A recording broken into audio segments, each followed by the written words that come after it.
Oh, I'm excited today. I have a really awesome, amazing lady leader on the podcast this morning, Miranda Drexler. Miranda, she has an unusual background for somebody in real estate. She started in a real estate company as an ISA.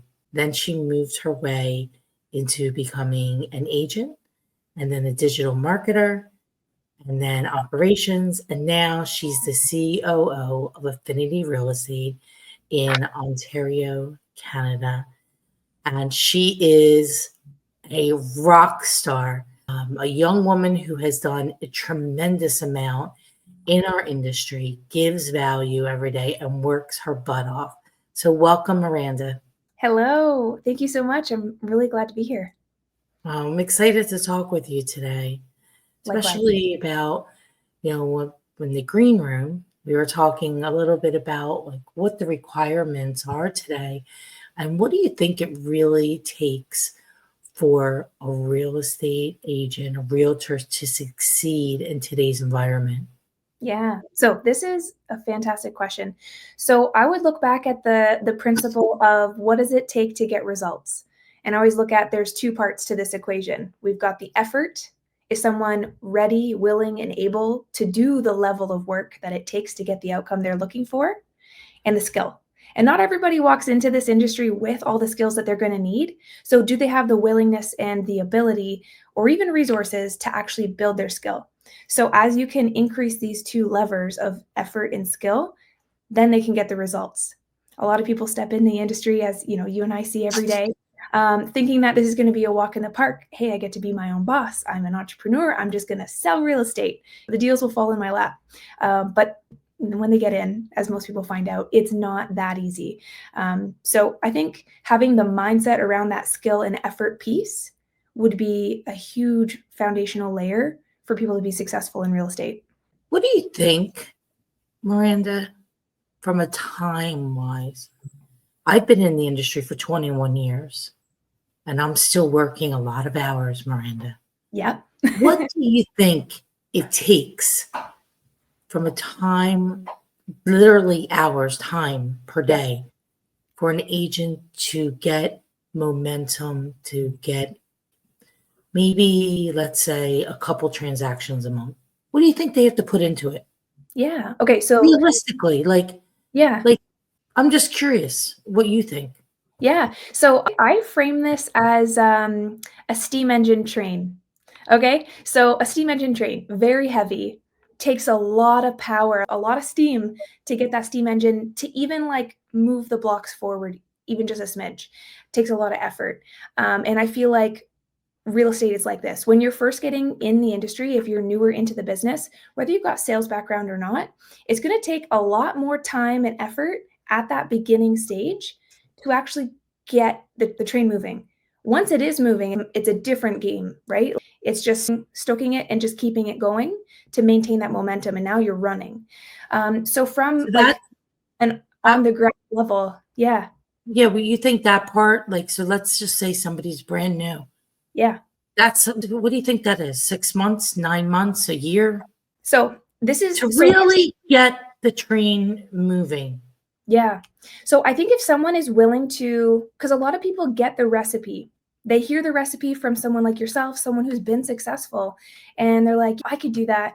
And then they maybe commit 50%, in which case it's going to take their time horizon longer.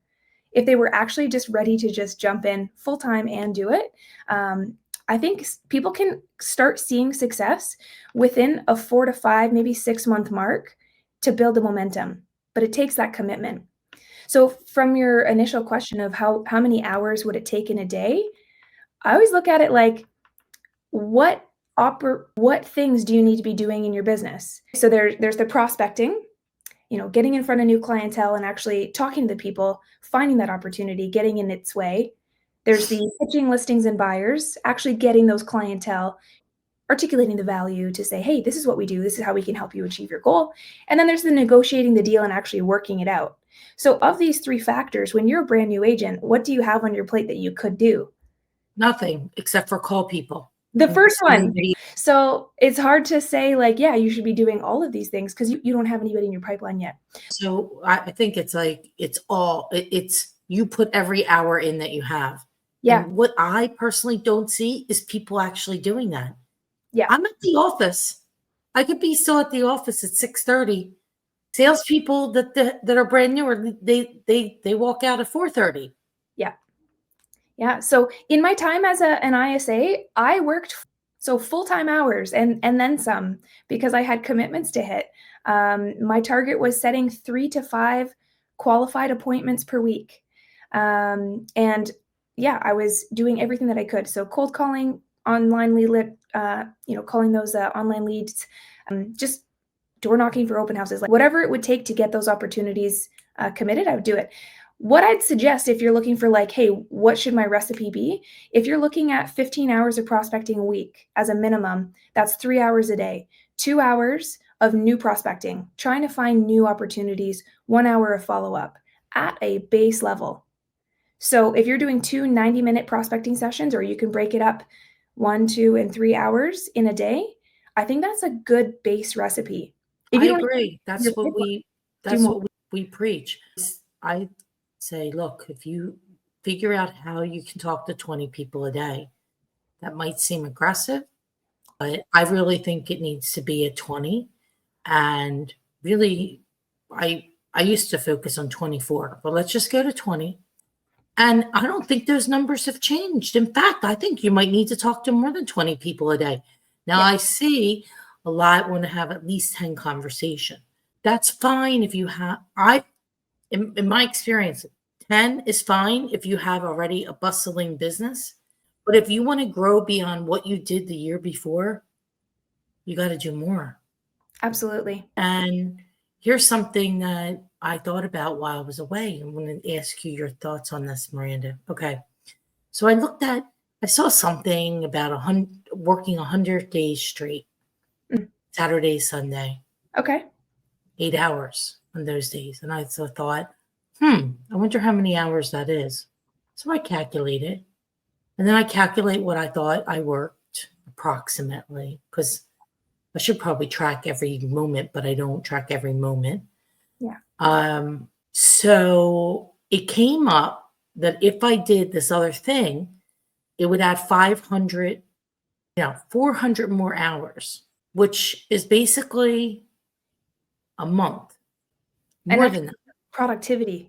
Right. So I was like, oh, I'm not going to commit to 8 hours on Saturday and 8 hours on Sunday, because that does not work for me at this moment in time. I have other commitments that trump that, like my husband and church and things like that. Yep. Anyway, other things I do on Sundays. But I said, you know what? What if I can add another 10 hours per week? Yep. So you have 10 hours and you have it over, what is that? 12 weeks. It's another 120 hours. It's actually a little more than that, 10. Anyway, it ends up being basically another month. So we'd have in that period of time, you would add a month. So you'd have a 13-year. And if you did it several times a year, you could up your productivity by 3. Just say you did it 3 times. You could up your productivity by 3 months. Absolutely. So those are things like, now I'm looking at how do we grow our business, our company? The only way to really grow, I can only do so many listing appointments. I did 468 last year. Yeah. Some of those are same person twice. So Right. Yeah. a lot of appointments. Yeah. No, hardly any people do almost 500 listing appointments. Yeah. Anyway, but we're not going to grow by that. We have to grow by bringing other humans into our organization. Yeah. So it's a full court press on recruiting and bringing in people that are like-minded. And then, of course, you have to get everybody on the bus of, here's the program. Yeah. And I agree, 9 to 12 are the hours. And if you can't do it 9 to 12, you spend an hour at the end of the day. I actually do 2 in the morning and 2 in the evening, 4 to 6. And I have a 70 listings. So it shows that it works. yes, so work works. That's my saying. I've been saying since 2008. Got it from one of my coaches a long time ago. I guess it was around then, 2007. Gailey Weinberg. She said, "Maria, work works. Go to work." I love it. And then so I started saying it, and in this last several years, I really put it out there in the social land. But you said something interesting before we started, that you're having your team come in and work all together from 9 to 12, 2 hours of calling new people. I guess people you have online in the database. We've got more people than we do humans to call those people. Oh, so do we. So that sounds like a similar problem. Yeah. And you have how many humans? We have 50 humans. So when I say humans, we have 50 humans and still not enough people. 50 real estate agents across Southwestern Ontario here. And then we've got all of our admin staff, staging, transaction coordinators, listing coordinators, all that jazz. So big team. Mega team. Yeah. Mega team and still not enough humans, because there's when you're driving a big lead generation machine, it brings a lot of business in. Yes. We have enough business for 100 agents and have a fraction of that. So it's my job this year to make that change. Yeah. And increasing, your per person productivity. How can we help more of the team members level up what they're able to do, how many people they can help? And that directly benefits them and their family. If each agent could, handle a few more deals, how much more money is that in their pocket for them and their family? How much more peace of mind does that give them? So it's both of those levers. We need to get more like-minded people together and rowing in the same direction and helping people, faster and in a smoother way achieve their own goal. Yeah. And having people to get out of their own way. Yeah, that's huge. Yeah, so many people with potential, but mental barriers, or, even just like we were talking about today, like getting up early in the morning, right? Setting that intention and just doing it, right? It's the little things that are hard, but it's all of those little decisions that add up to that big result at the end. Oh gosh, it so is. Like I said, the devil's in the detail. Devil's in the detail of your life. Yep. The decisions that we make, and sometimes they're bad. Yeah. They could be better. So every day striving to be better, make better decisions, who you're spending your time with, how you're spending your time, blocking, using a calendar, put everything in there that you need to do. I said, if it's on my calendar, I told everybody in my company, if it's not my calendar, don't expect me to do it. Yeah. Maria, I've gone full tilt with my calendar. So it's been like 6 years of intense calendaring, but I love it. I'm the type of person, I know there's different personalities out there, and there's a lot of top producers out there who just like to run, and maybe they're not, there's like different people, right?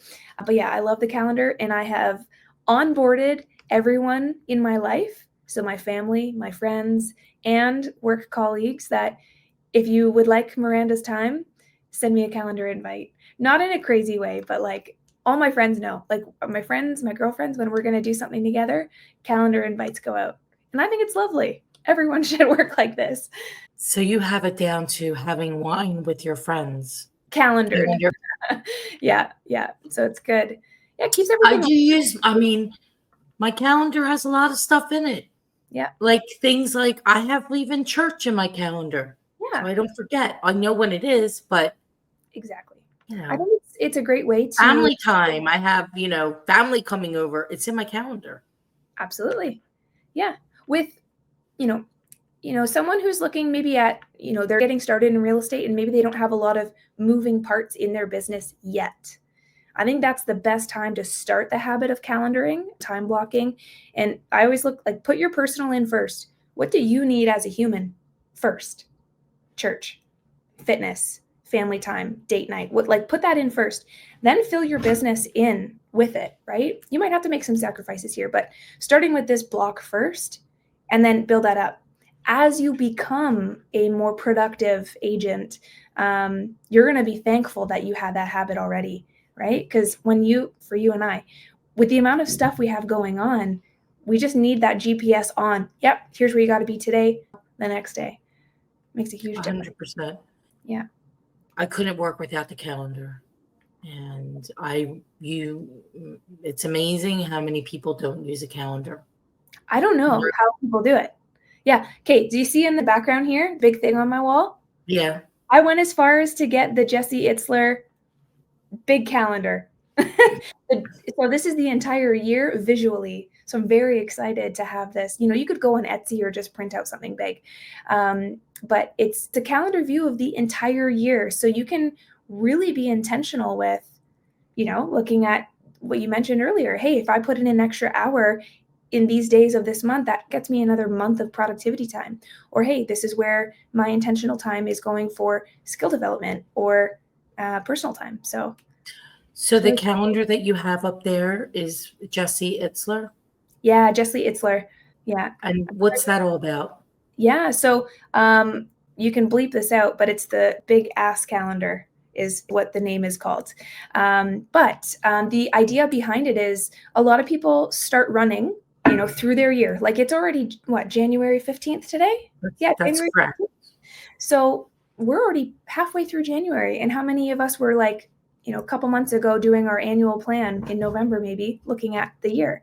So it's going to move fast. So having this visual is going to be great to block out some of the principles that we're looking at of what's one new winning habit you're going to bring each quarter that you can actually implement. So just quarterly. So, hey, what's 4 new habits you can implement through the year? Mark it down. What are the new things you can do to keep your life interesting every other month, right? So go somewhere new with the family, try a new restaurant, like learn a new skill. What are those new things that you can add? Where are you traveling and where are you going to be home? And then putting in those special dates. Life moves fast. So having this visual is a huge eye opener. I was looking at February. So next month, couple trips planned. So it's like, ooh, okay. So that work time that I have around those trips, they've got to be dialed in, like no messing around, dialed in, because I know that my time's going to be allocated in the other times. So 100%. I love that. I'm going to get one of those calendars. Yeah. I'll send you the link. Yeah. It's great. So you can see the whole entire year at a glance. Yep. That's awesome. Yeah. And it's whiteboard. So as change, you can just wipe it off and carry on. Yeah. I love that. Yeah. I love. And you know what? I was thinking we should get one for the team, because how cool would it be if, we've got our team meeting at Affinity every Tuesday. So if people could look ahead and see ooh, what guest speakers do we have, for the whole year? What special events are we running? What are, what's going on? I think it'd be cool for the whole team to have the team big calendar. That's like a great idea too. Yeah. Fantastic. Back to really what it takes today. I mean, the market's changed over the last couple of years. Yeah. In fact, already this month, there's 12% more inventory here in the States than there was last year this time, but not more sales. Mm-hmm. So we see, future pacing. I see that there will be more listings. There will be probably less sales. Yeah. Which means it will become more of a buyer's market than a seller's market, which means you can get listings, but you got to get adjusted. Yes. And it means more contacts. So if somebody wants to do the same as they did last year, do you think they need to do the same work or more? Yeah, this is a good question. I think there's a fair number, even just looking at the spread of our team, but then the marketplace as well. There's who had a great 2024. Like they nailed it. They did better than they did the year before, even given the market changes. And there's a lot of people who didn't maybe hit what they wanted, and a lot of people who were way off.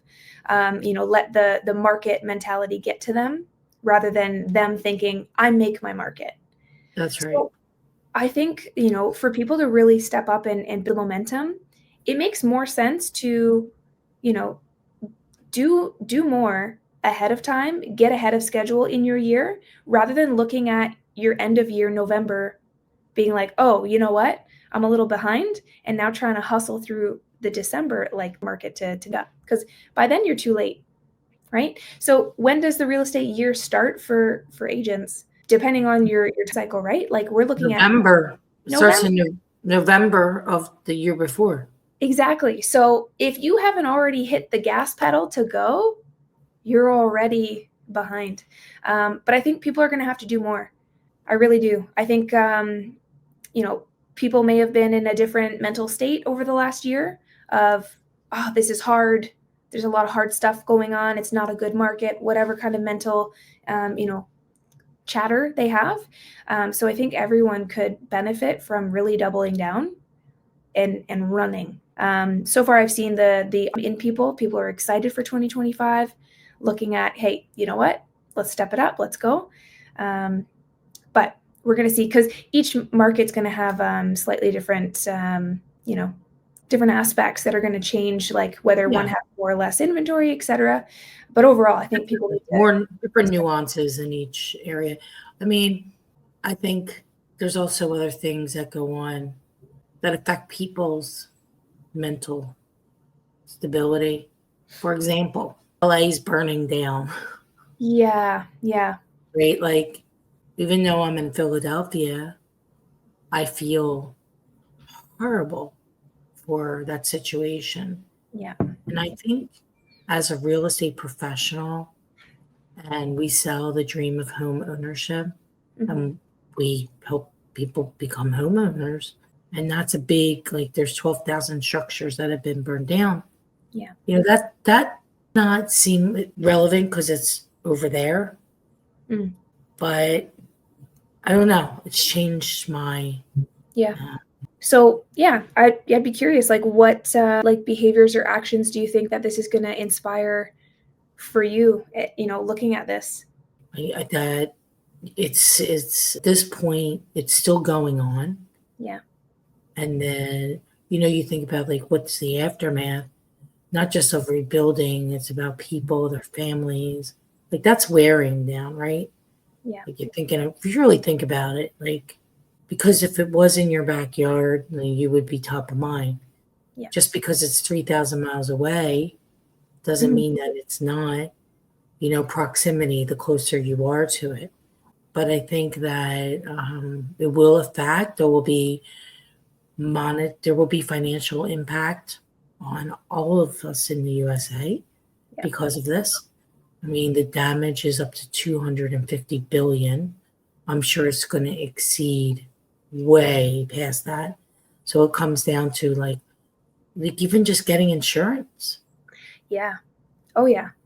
And these affect, we don't live in a vacuum. So what goes on around us, even if it isn't right next door, there is an effect. Yeah. So as much as I have excitedness about the year, I am internally. I think that there's a great opportunity. I also have a little bit of, sadness around the situation.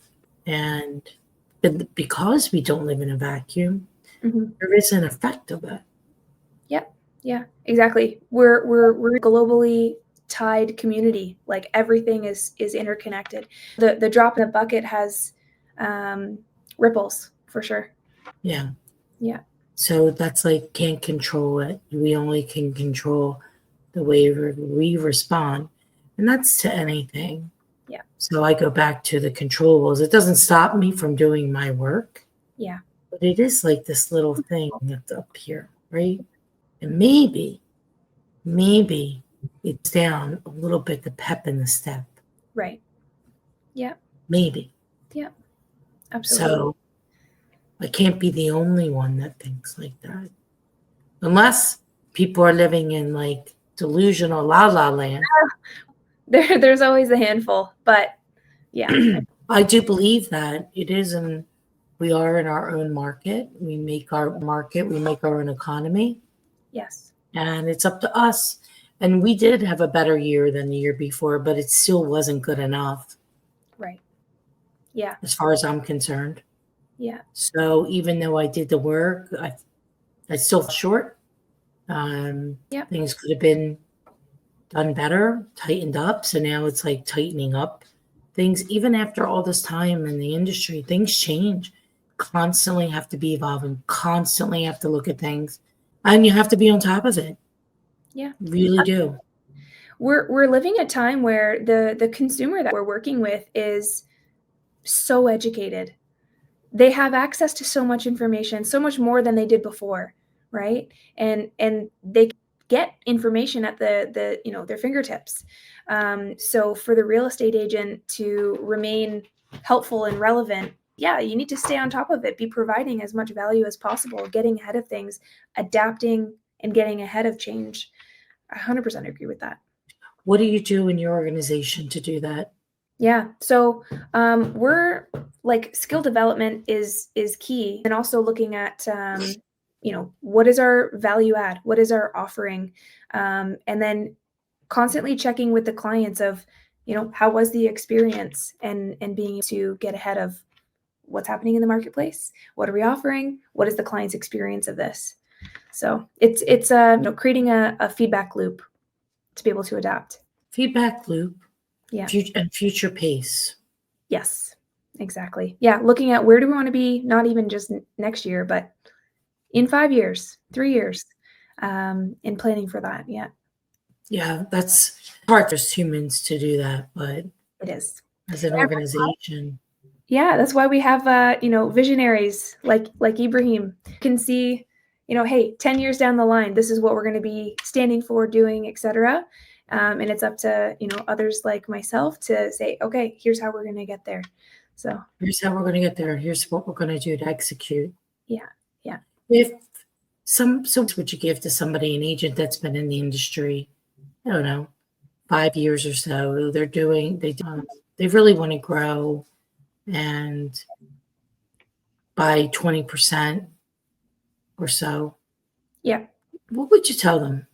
Okay. So if I could take all of the real estate wisdom and just give one piece of advice, I would give the reminder that we work with humans, not homes. So we need to show up for our people like we would show up for a friend.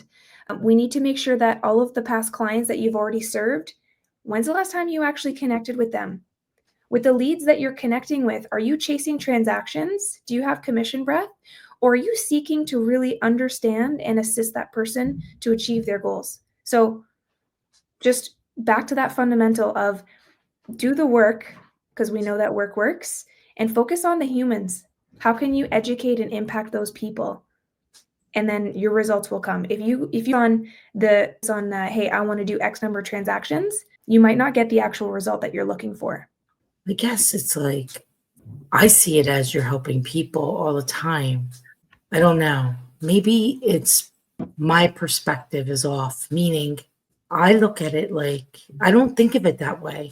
Maybe a lot of other people do. Like in terms of like looking at the transaction, the commission, and Yeah, I never even look at, I just talk to people. Which is great. And this is what people should be doing. So I think, some people are operating out of scarcity rather than abundance. Yeah. Like scarcity. Hey, I need to put money on the table for my family, or hey, I didn't do what I needed last year. I need to do more deals. But yeah, I think you're definitely on the right track if you're looking at, I help people, I talk to people, I see what they need, and I help them. I think that's the great foundational mindset to step into this business, to step it up. I said, how many can you impact this year? Absolutely. So my word for the year, I don't know if you have a word, but mine's impact. I love that. So impact in all ways, shape and form, personally and professionally. Yeah. How can I make the biggest impact? Last year it was contribution. And I did a video I did a video every single day for 581 days in a row. Wow. Live. So being in contribution now, it's how can I impact greater amounts of people and really help people be the solution and thrive and grow to the next level. Absolutely. And I love that. Those are great outcomes. The contribution and impact, can't go wrong with that. No. Not at all. So before we wrap it up, I got a couple questions for you. Number one, what is your guilty pleasure? Ooh, guilty pleasure. Okay, I don't know. My favorite thing right now is I make my own. It's kind of like a Snickers, but it's a date with peanut butter and dark chocolate and sea salt on top. And Mm, I love that. So good. that sounds delicious. So a date? Yeah, and you can put like a peanut or a walnut in there, peanut butter, dark chocolate on top, melt it. It's a bit of a process, and then sprinkle sea salt on top.